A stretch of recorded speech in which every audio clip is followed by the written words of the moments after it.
to the latest edition of BM Talks with me, Helen Thomas, CEO and founder of Blonde Money, the independent macro research consultancy. Today, I am joined by a returning guest. Delighted to have him back, Ben Ashby. Hello, Ben. Welcome. Hello, Helen. Thank you for having me back. Ben, I'm delighted to have you back. Ben is the Chief Investment Officer of Henderson Rowe, which is owned by the US asset manager Radiant Global Investors, and previously worked at JP Morgan in the CIO office, managing the bank's capital. So you've had quite the experience in managing investments and looking at markets over the years, Ben. I have. Are you suggesting I might be long in the tooth these days? So, Well, yes. I would say wise is the word I would use, obviously. Okay, well, we've got loads to talk about. When we had you in last year, I think it was maybe even 6 or 7 months ago now, I think you got a number of things right. I mean, maybe your track record. Would you like to point to a number of things you got right, Ben, in your investments last year before I delve into what you're thinking this year? Any that you'd like to pick out in particular, actually? What worked best for you last year? Gold. I think I flagged with you that I felt that You did. gold was cheap, and I felt that gold mining stocks in particular were cheap. So I'm not sure about the exact time in the call, but I wrote a paper which was republished by our joint interest and professional body, the CFA, pointing out this stuff could easily go up over 100%. It's gone up over 100%.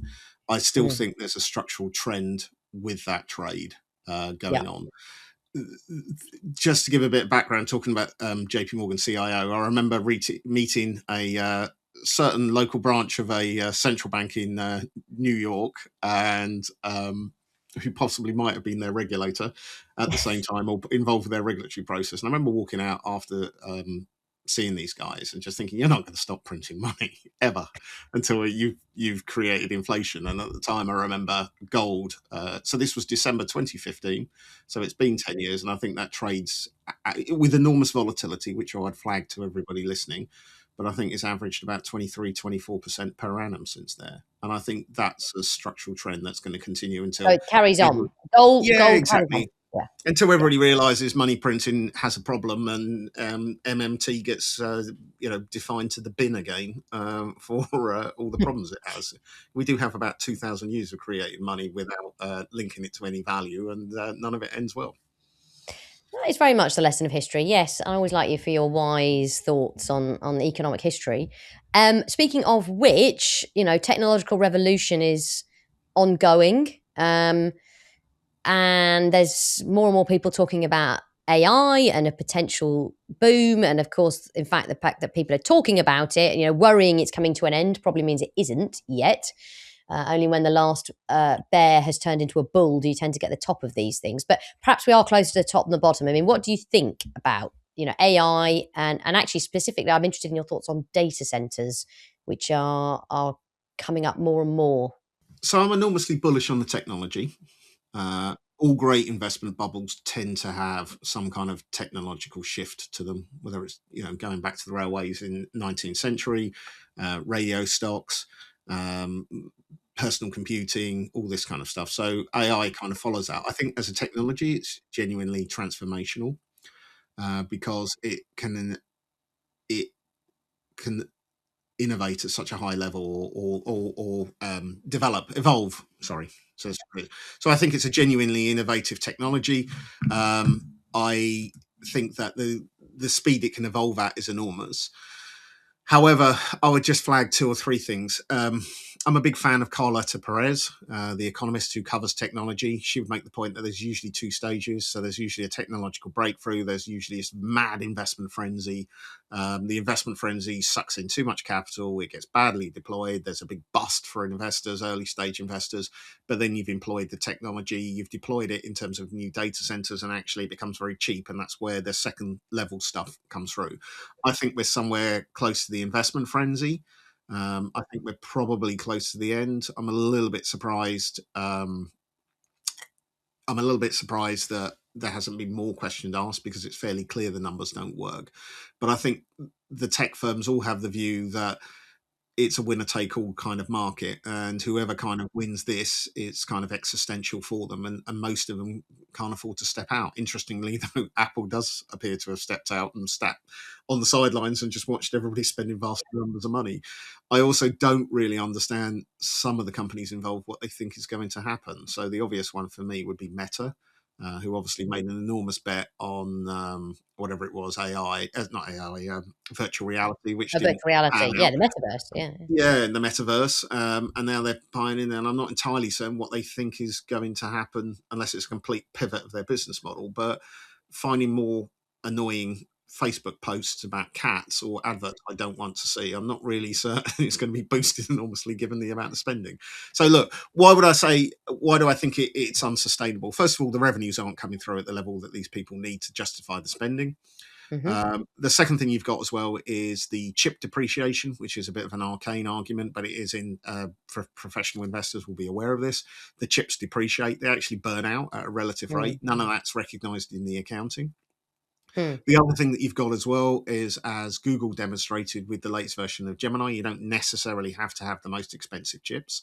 So again, I suspect the future will be something that's more about efficient codes. And that's actually where I think most of the tech firms have aimed themselves. They're all hoping by putting in what I would call processing power, but somehow sems to have morphed into the magic word compute. Put more Oh compute yeah, in God, there, oh, I they hate come that up with these word. super efficient. Oh, I know, it's like why? suddenly Why do we have maths to have that becoming maths. now? Oh God, that if anything to me is bubble behaviour. That I have to now know what the word compute is. Anyway, go on. Yes. So I think they're all hoping for the new perfect algo, and Yeah. that algo, whoever gets it first, the most efficient algo or whatever, is kind of partly what they're aiming for. Because Yeah. Suleiman, who was one of the minds behind DeepMind, basically pointed out, this is a wrong road. You are ultimately going to have to come up with much more what they call limited parameter models, which is kind of deep seek and things like that, which is actually how do you do this more efficiently. And I think that's what they're kind of hoping they kind of get, that almost the data centers are a byproduct. The other thing I would just point out as well is the data centers themselves are overvalued, because uh, a lot of them are being built with what technology is available and what equipment's available, not actually what is the optimum equipment. So whether that is the right cooling system, whether that is the right transformers. So I think you've got that problem. Then the next one, we were talking about the revenues, but we've also got the fact that if the revenues are going to come through as the reason you expect, you're talking about massive dislocation in the economy. You're talking about lots of white collar jobs going very quickly to justify that. Plus, you've got the whole energy component, which again will have to ramp up significantly. So, for me, lots of this stuff really doesn't add up. But I think in there, in the rubble where we get the inevitable kind of shakeout, there'll be a lot of opportunities. Interesting for me, at time of recording at the moment, we had a 8K statement yesterday from CoreWeave, which is one of the darlings of the AI market, without going into their very unusual business model. But all I would point out is they were a crypto miner a few years ago, and they've effortlessly pivoted into I suddenly becoming an thought AI that. stock. Yes. Yeah. Amazing. Well, look, maybe fair play. You say it's a strange business model. Why is it an unusual business model? Because the people behind it aren't tech people, they're commodity traders, and it looks more like a commodity trading firm that's using chips as its I core business rather than somebody in there. But look, I know they're pivoting as the Silicon Valley senses the business model. But they came out with an 8K. For listeners, what's that? It's basically a statement to the market. There's a materiality concern, which basically means something that we've just done is important enough that we have to tell you investors. The Mm. 8K that they came out is basically they're resetting their banking facilities, and not for the better. Basically, they're all being loosened because it looks like they're going to not generate the cash at the level expected, which goes back to the original point I made. The revenues aren't coming through, and it doesn't seem to be coming through for CoreWeave. So for me, I would be extremely surprised if they are not one of the big losers if we were having this conversation in about 2 or 3 years' time. But let's just see what happens. But you're already beginning to see some concerns. You've also got the element, which we saw in .com, but circular financing going on. I will Yeah. back you. Now, let's talk about that just 1 second, because that has gone seeped into the more general consciousness. Talked about seeing friends over Christmas holidays. I actually got asked about that by people who are not particularly investing, anything other than a few £100s in an ISA. I mean, they were concerned about it and asking me, should they be concerned? So, what's your take on it? Is it concerning? Yeah, it is. I mean, if you go back to the dot-com thing, one of the problems you had with Cisco, which was kind of one of the darlings of its era, kind of almost the Nvidia at the time. They're Mm, not like for like. No bubble was identical. And look, there's a number of reasons why I can explain why this bubble looks better than previous ones we've seen, and other ways why it actually looks worse. But that's probably a discussion for another time. But Cisco provided loads of vendor financing. So when the dot-com bubble happened, lots of people going, oh, no, look, they're still selling this stuff, it's fine. And then it all transpired, of course, they provided favourable financing terms for a lot of these dot-com companies that basically folded. So I think there's an element right. of that. The other thing where I'm actually much more concerned, and this is where I don't think the market's focused on, is there's a huge amount of debt being used in the data center build-outs. Everybody's Oh, yeah. focused on the hyperscalers, and not necessarily on all the private equity firms and commercial real estate firms that have piled into basically data center financing. Yeah, it's And huge. it's huge. And that is debt. And these are not necessarily cash rich companies. They are highly levered companies by definition of their business model. So while I'm sure Google can survive a few near mortal wounds, I don't think these companies will. So there's a huge amount of debt floating around in the market. There's a huge amount of debt floating around in other parts. There's a lot of unresolved business, I think, in property in general. I don't think we've seen the full shakeout of offices yet. Mm. That market in many ways has been in stasis for the last 2 or 3 years. But But the London office market is apparently, no vacancies, and there is demand for, bigger office space, really well kitted out, and people can't get hold of it because it wasn't built, because there was a bit of a bust, and it costs too much actually to refit a lot of them now. So I don't know, is London just unusual? Are you talking more broadly, or I think more broadly, but I'd agree. Certainly, there's elements within London, and what you're talking about is the is it category A or class A? So all the stuff that meets the new kind of environmental. Yeah, there's definitely a shortage of that in London. But if you look at things like Canary Wharf, it's had a fair few wobbles over the last few years. Why is that? Because actually most of the estate is 20, 25 years old, and there has been a shift. And again, I still think we haven't seen the full implications of working from home. I think that's Mm, an inevitable thing that there's obviously always going to be a bounce back for people to come back into the office, but I think that changes the floor plate of offices. I think that absolutely. probably Mm. changes where people need to be over time. The other thing as well is we haven't seen the proper recession. So one of the things that usually causes the massive property bust is, again, a bunch of companies just stop paying their rents because they're not there anymore. Well, if you think of what kind of happened previously, is the government in many countries subsidised these companies, so they're at least reaching to the end of their lease, and then they're downscaling or looking for alternative accommodation or looking for different business models, or business setups to potentially aid those costs. And I don't think, because we haven't had that sudden stop to the economy, I don't think we've seen perhaps the level of distress. So I think you've got that slow bleed of people looking for different office space. Some of this older stuff I think is going to be very hard. And again, a sector that would really concern me is, everybody likes to look at the banking sector because of what happened in '08, and I'm sure they'll have other problems, but there's a lot of bad stuff in the insurance sector. You're talking about private credit, commercial real estate, data center financing, some of the green stuff that's gone through that isn't paying the cash flows as expected. But And aren't the insurance companies long-term holders? Can't they weather a bit of up and down? the question is, can they weather up and down? Yes, but can they? Losses are still losses, Mm. and Yeah. they don't have the same liquidity squeeze in many cases that a big bank would have by virtue of their business model. But at the end of the day, they're not particularly heavily capitalized relative Mm, to other entities, and some of those obligations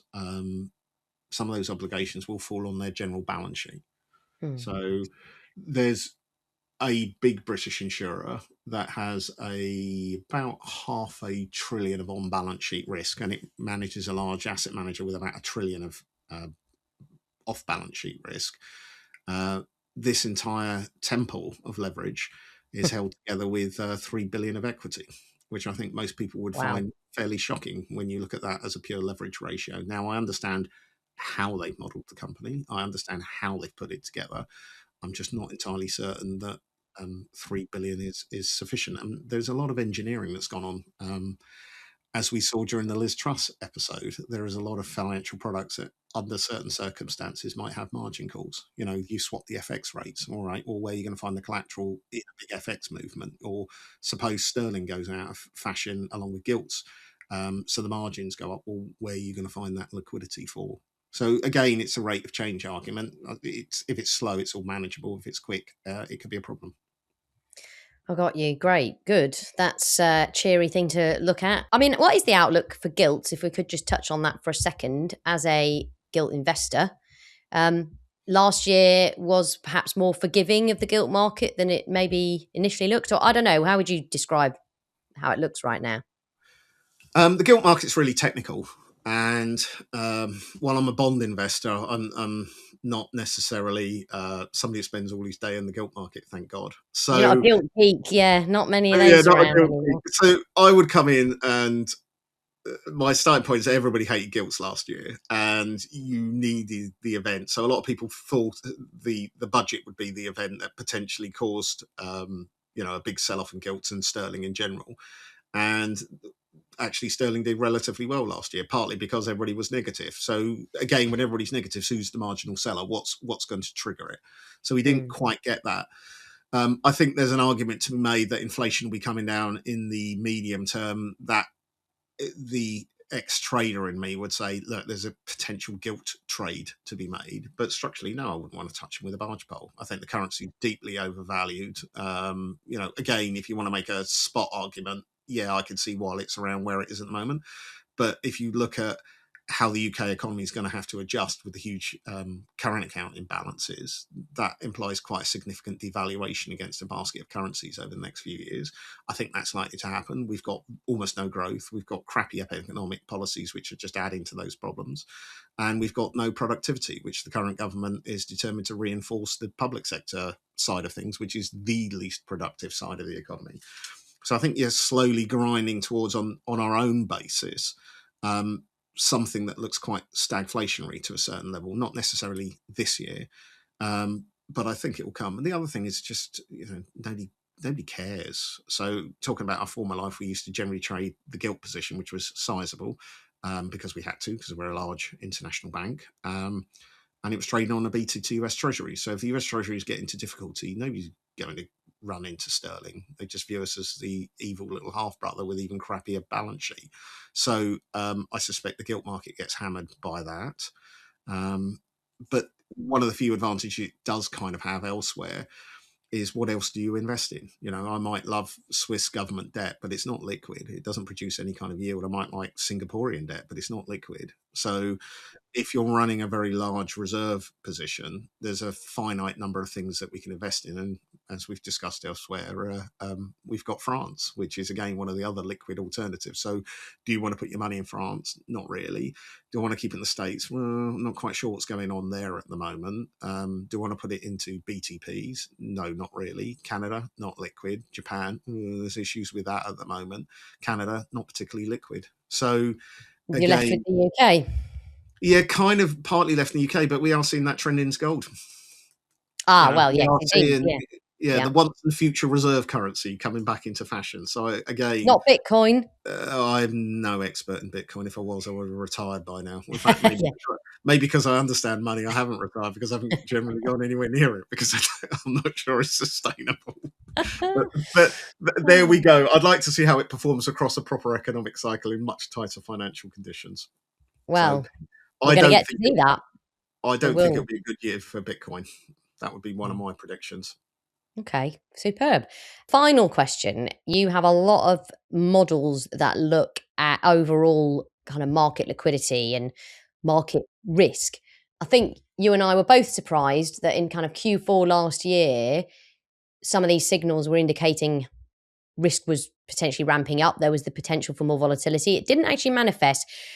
What's it looking like for the year ahead, if you can share that? And also, why didn't it come through? I mean, it doesn't always have to, just because obviously a probability distribution widens, or it looks like we could go a wider path, doesn't mean we take that path. But is there anything we can learn from that? Yeah, at the end of the day, it's only a guide, and like you say, it's probabilistic. So it's just telling you there's a higher chance of falling off a cliff at the moment, or there's a higher chance of problems occurring because the market's less stable. So that was, you asked earlier on about what are my big surprises. I was surprised that October into November was not as volatile. So we did get some sort of spikes, but we never kind of got that wider breakthrough. I think if you were looking for a reason for that, as opposed to our fine Treasury Secretary or Chancellor, the US Treasury Secretary really does understand how to speak to bond markets and do things. And I think a combination of him and Powell being much more dovish over August and September allowed for an easing of financial conditions that allowed the extraction of the TGA, the US sort of current account rebuild, to occur. So look, it doesn't always work. We did actually get a pickup in vol, but it didn't get to anywhere near the levels. So you're asking what the models are saying at the moment. Going back to super forecasting and Philip Tetlock, which was very much in fashion about 10 years ago. But one of the key things out of that book is it's a bit like forecasting the weather. As you get nearer to the events, you tend to be more accurate. So could I run the model and give you a 1 year outlook? Yeah. Would it be not particularly useful? Not really, because it will have an opinion, but it's so far out. The more and more guessing is going on. The biggest takeaway at the moment is it's a suite of things. They look at different stuff. They disagree, and that's information in its own right. So if you're asking about what it's suggesting, I would say they look like there's a topping going on in the market. Not everything ends in a sort of straight down crash, which is what a lot of people are used to with 08 and 2020. Going back to the dot-com thing, it sort of rolled over a period of months, and suddenly we started to get companies missing earnings. Sentiment was going. If I was to guess, and this is my interpretation, but the model divergence at the moment would suggest that it's not a particularly happy market. There are various things going on. It would be generally very cautious, and that would be my main takeaway at the moment. It's probably I'd be pretty cautious, combination, particularly with the US valuations, sentiment, everything else at the moment. So I could see things running into difficulty at some point next year, but at the moment that would be a bit too much stretch to say that's what the model's doing. Or Caution. models. I like it. It's good. It's good to be never cautious. Not trading is always a trade decision in itself. Buy, sell, and wait. We were talking about what looks cheap, and timing is always hard, but you mentioned energy, and ultimately I think something's going to happen around energy at some point. To my mind, it's too cheap. I understand why it is where it is at the moment, but if you think the data center trade works, if you think of all the geopolitical stuff that's happening, if you think of the money printing, if you think of everything else, you've got a sector that's pretty cheap at the moment on any kind of historic basis. And I could see at some point quite a steep step up in valuations, but I wouldn't necessarily go after the oil price itself.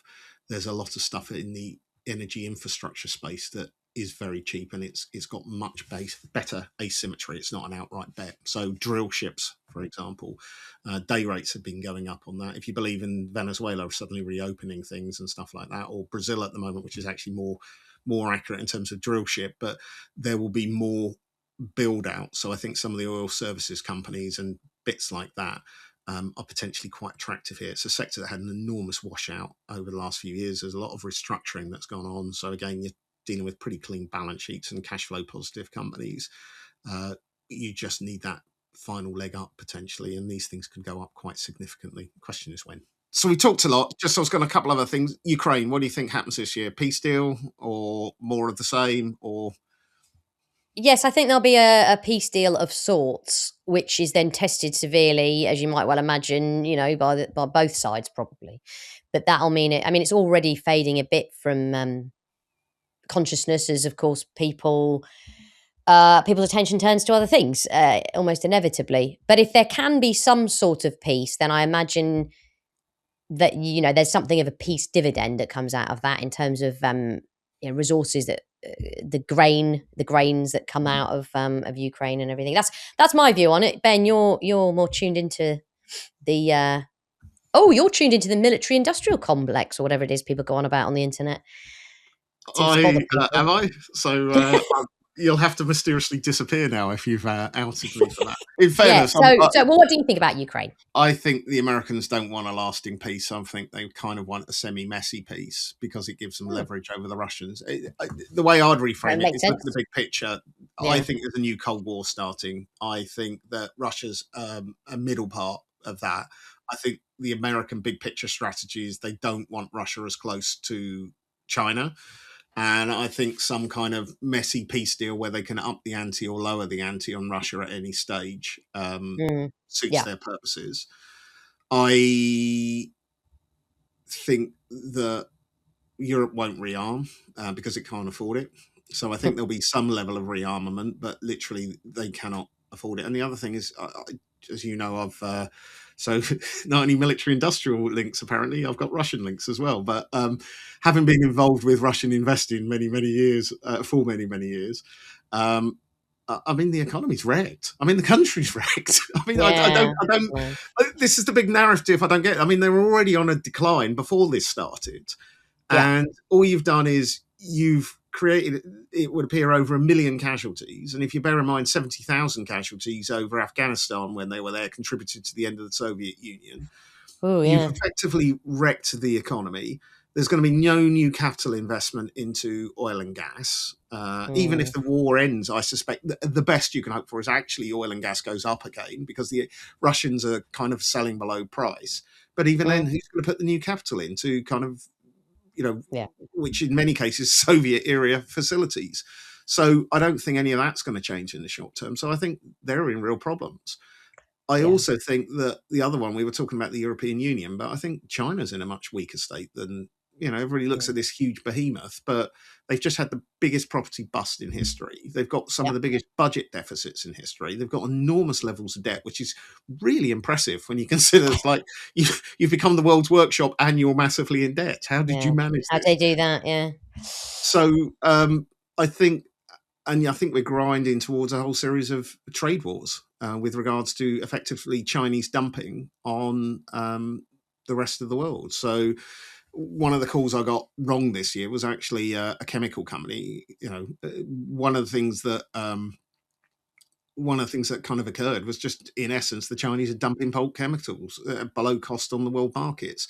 Where we see that in the UK is Ineos and Jim Radcliffe basically reversing course, cancelling sponsorship and everything else, because it's been so dramatic. I mean, these international companies have got into significant difficulty within months because effectively the prices are, the goods are just being dumped by the Chinese manufacturers, and none of them are making any money on it. So I think it's inevitable that you will see more trade barriers coming up, and we're getting that with the European Union.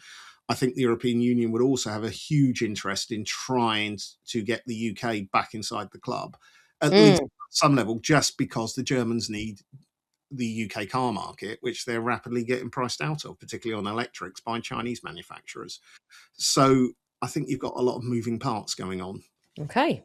Superb. Great. Well, look at what we've rattled through. So many different things. This is why I always like talking to you, Ben.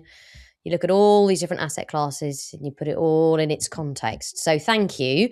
Thank you, everyone, for listening. We always encourage feedback at Market Blondes on Twitter, on LinkedIn, helen@blondemoney.co.uk. Please do let us know what is on your minds this year. And thank you very much again, Ben, for your thoughts.